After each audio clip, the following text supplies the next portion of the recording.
Welcome back to the garden here in Neath, South Wales. Well, I thought I'd take you around today on this very blustery, showery day, although it's not cold, and just to show you what's still doing well in the garden. We've still got some lovely flowers going, and I just wanted to take you around and show you what plans I've got for my overwintering.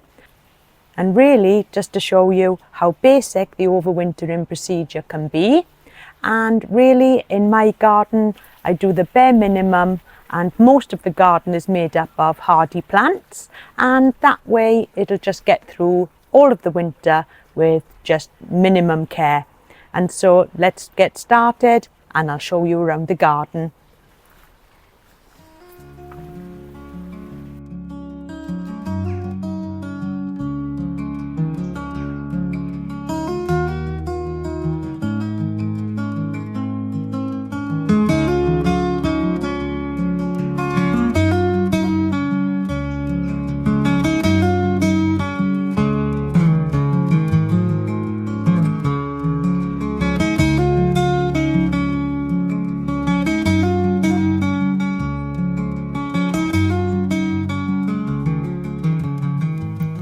So I've been out today just having a little look around the garden, and I was hoping for a little bit of peace and quiet, but somebody, one of the neighbours, has decided now that they want to do a little bit of DIY. So this one here, this is my hot lips, and it's still in full flower, and that one is a lovely red and white at the moment. And behind that we've got the Salvia Amistad, and that's still blooming. The John Phillips is still looking good. And just moving over to the other side of the garden, there's another hot lips there, and that one is just plain red in colour. Isn't it strange how the two plants can be so different and yet be right next door to each other? So we've still got some roses in the garden, and considering we're almost now in November, I can't quite believe that. So the Salvia Amistad that I've got in the pot, you can see now that that is just starting to die back. But when the flowers do finish on this, I will just trim the flowers off, but I will leave a little bit of the foliage just to protect the roots. And I do seem to love a salvia in the garden, as there's another one there, and that is a Salvia Purple and Bloom. So they're very similar to the Amistad. And just tucked in there, if you can see, next to the banana, is another Amistad. And that now is tucked in with the banana and the grasses.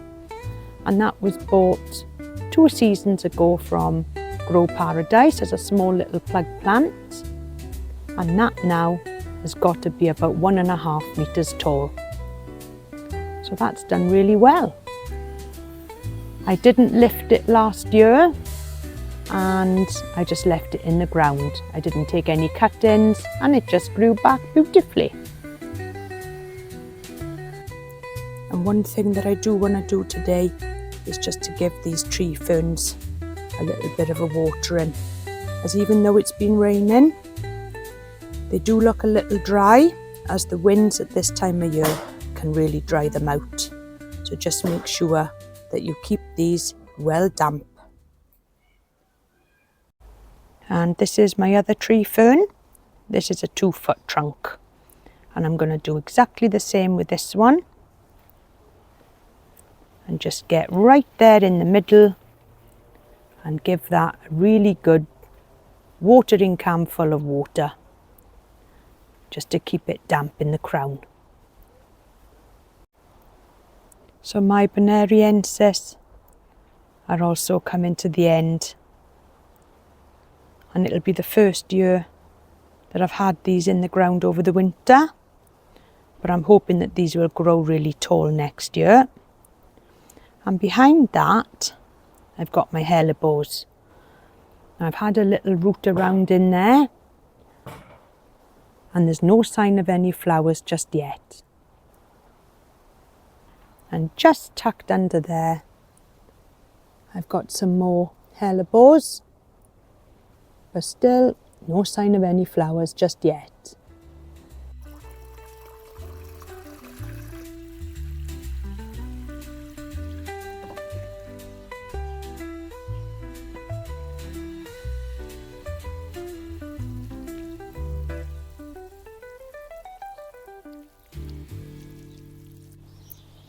I've been looking at this lovely cordyline that I've got here in the pot, and it's such lovely colours on this plant, and I really am in two minds of what to do with it.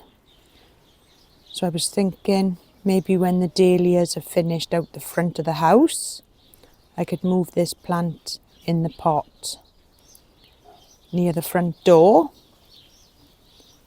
Or shall I take the plunge and plant it at the bottom of the garden so that it can grow to its maximum size? Decisions. And yes, I have been out in my pyjamas, just doing a little bit of tidying up in the garden. But I'm quite lucky I'm not overlooked here as the garden is enclosed. So, good morning everyone. It's Thursday today, and I've come out early in the morning before the rain sets in, as it is going to rain a little bit today. So I've been looking around the garden and just taking a look to see what I've got now to overwinter.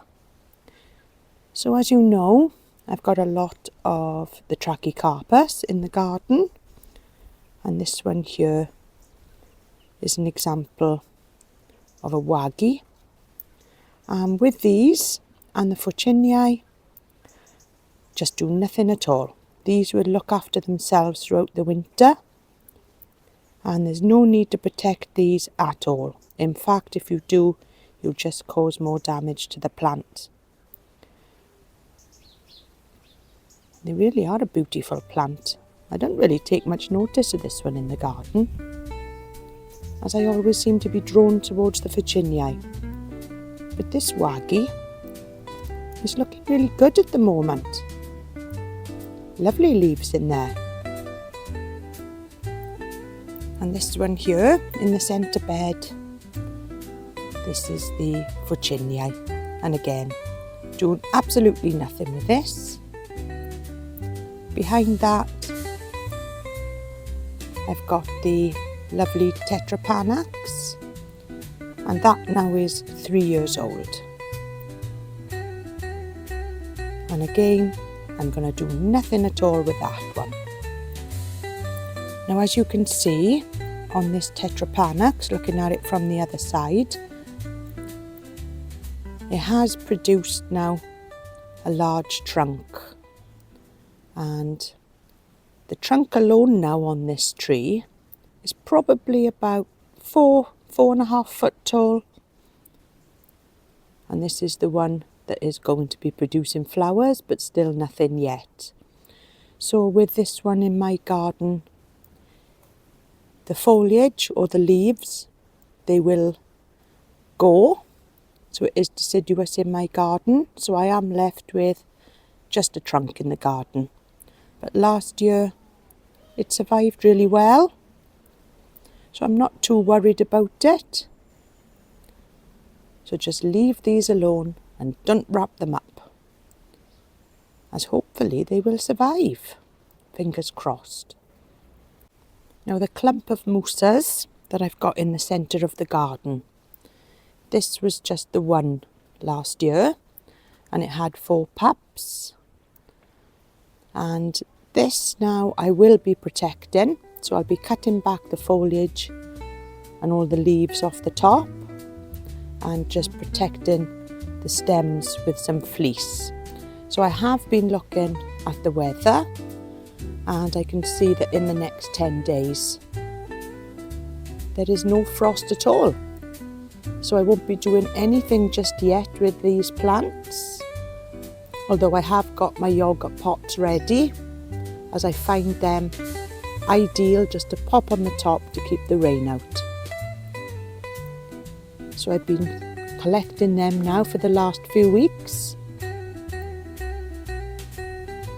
and hopefully I've got at least another 2 weeks where I haven't got to do anything with these. So the tree fern, what will I be doing with that? Well, on the colder nights, just coming out, popping a little bit of fleece there into the centre. On the colder nights, and later on, as the weather does get a little bit chillier, I'll be wrapping up the top of that stem there. Also with my fleece. And what I tend to do then is on the more sunnier days is just come out and take out the ball of fleece just to let it breathe. And don't forget with these tree ferns, if the weather is quite dry throughout the winter, don't forget to water them well. But don't do that when there's any frosty or icy weather due. But they still need watering in the dry spells. So as we walk across now from the wildlife pond, you can see that that is the main pathway there that I use. And just to the left of that, this was the last part of the garden to be dug out. And this now is a large oval bed, which is full of different plants. We've got a Trachycarpus, Nandina, and of course over the other side, the tree fern. So the centre has also been dug out of the garden, and this has been changed quite a lot in 2025 because all the plants now have grown quite tall. So we were able this year just to do a little bit of underplanting, and I'm loving the effect that that's having at the moment. It's the first year that we've had a Sago Palm, and I am hoping that that is going to be okay throughout the winter months there. I've got plenty of ferns in the garden, and some of these do keep their fronds and some of them do die back, but they all will come back next year with beautiful new growth. And ferns are really tough plants. So all of these ferns, if I just move this Nandina out the way, will pull through the winter okay. They might not look their best through the winter months, but they look just as good next year, so I don't protect them at all. And the lovely autumn fern that I've got here in the oval bed, that one will probably die back through the winter months as it's a deciduous fern, but that will come back then next spring with some lovely bronzy red fronds that will later turn green just like this. It's a wonderful fern this, and I really like the autumn fern. The grasses that I've got in the garden this year is the Arundodonus and the Miscanthus. And the Miscanthus now I've got some lovely wispy flowers on the top. These I will leave for most of the winter, just to add a little bit of structure and interest. But when they do start looking a little bit scruffy, I'll then cut them back ready for the new growth next year. But for the moment, they're looking beautiful in the garden. And looking at the bottom of these grasses, I just can't believe the thickness on some of these Arundodonus. When I bought these, they were in tiny pots. And 2 to 3 years later, just look at the thickness on them stems. The salvias in my garden are still in full flower.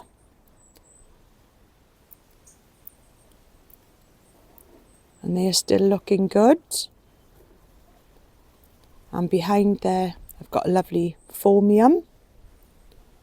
And with the phormiums, I've never protected them in my garden. And they always just sail through the winter months. And the olive tree, that's been in now probably 3 to 4 years. And again, no protection with that, just looks after itself.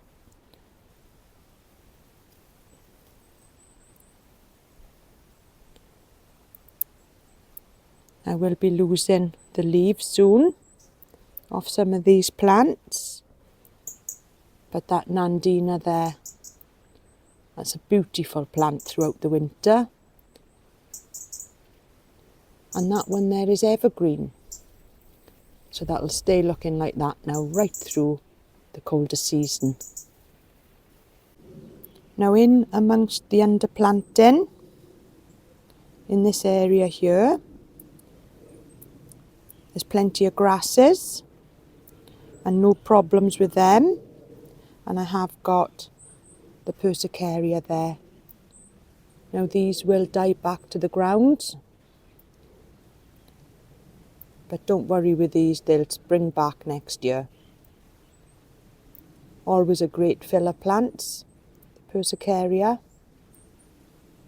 And definitely a wonderful addition to any tropical garden. So the pink china that I've got in my garden, I only planted in this year. You can see that it's absolutely tiny there, tiny little leaves. But I'll be leaving this in, and hopefully this will just get a lot bigger for next year. But I won't be digging these up.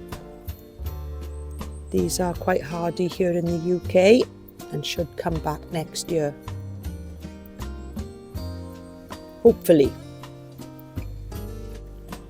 Now the Salvia amistad last year in my garden.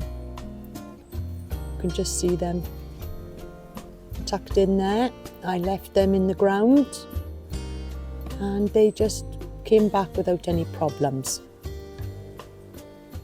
So some people do take cuttings with these and just replant them every year. But last year I was lucky, so I'm going to take my chances again this year. Hopefully they'll pull through. So the one thing that I have learnt growing a tropical garden is really you don't need to have purely tropical plants in it. A lot of the plants for me are very winter hardy plants, and they at this time of year just add the structure, the backbone to the garden, if you like. And that's what gives the garden 12 months of interest. And at this time of year, when things are starting to slow down, I do enjoy just the basic plants, such as this Virginia Red Robin. They add a little bit of structure and also a little bit of colour into the garden at this time of year. And these always look wonderful when other things have just died back throughout the winter months. And there's another example there of the Virginia Red Robin. Nothing tropical at all about these plants, but I just love them in the garden. And I think they work really well, as they're so hardy and they look really good all year round. Lovely to edge pathways or to add just a little bit of background in the garden.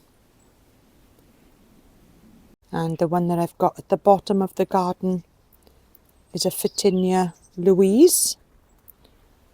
And these have usually got some pink markings on the leaves. You can just see a little bit there. And these are so easy to look after. And they just add loads of interest in the garden. No protection, just look after themselves. So I have got the yucca rostrata in a pot.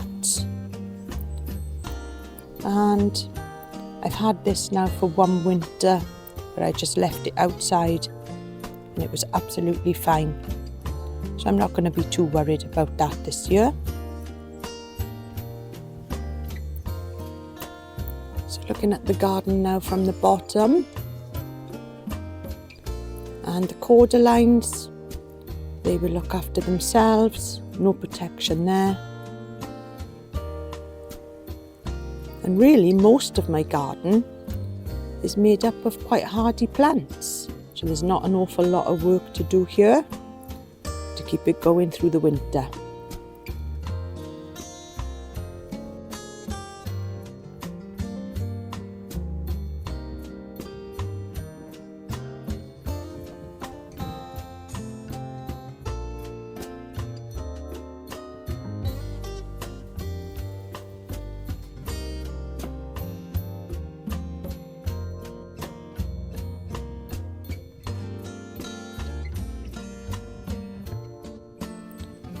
Now the cycas, this is the first year to have one of these in the garden.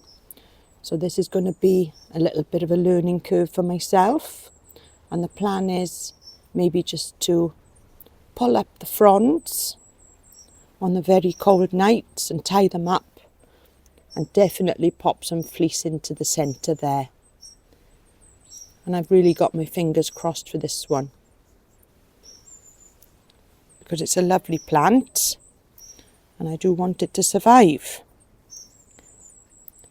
So they are the only plants really that I protect in the garden. As the plants like the Fatsia japonica here and the rhododendrons, I just leave them well alone and they will look after themselves. They're pretty hardy here in the UK. The bamboos are the same. Oh, hello, Vim. Didn't know you were there, boy.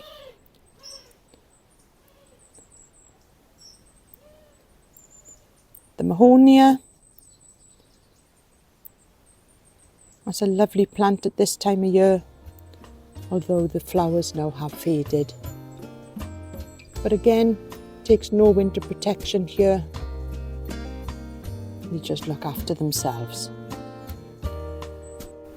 Now moving now into the cover of the greenhouse. This gravel area here on the left is where I'm going to lay my trays. And in these trays, this is where I keep my potted dahlias. So they will be cut back and just stored there in the pots. I've also got my ioniums in here, the mangave, and this is where I've started to put Tony's collection of agaves.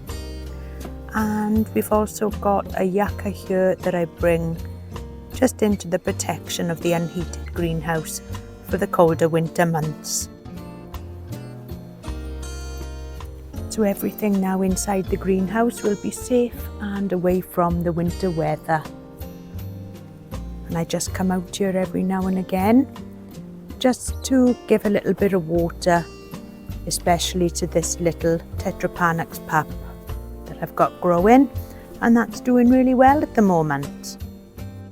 So all of the leaves now are off the Musa Basjoo, but just look at them beautiful stems. Such a lovely colour on them, bright orange and red. And these just give winter interest, even when there's no leaves on them. So I hope you realise now, after looking around the garden, that it is possible to achieve a tropical style garden here in the UK with the bare minimum care, and you really don't need to spend an awful lot of time overwintering things. Most of my garden, as you've seen, is made up of hardy plants which will just go through the winter with no protection whatsoever. and a lot of the plants here will just come back as good as new next year. So I hope that's helped you if you are thinking of starting a tropical style garden here in the UK. So until next time, if you haven't already and you like content like this, please like, comment and subscribe. And until next time, I'll see you all soon. Bye for now.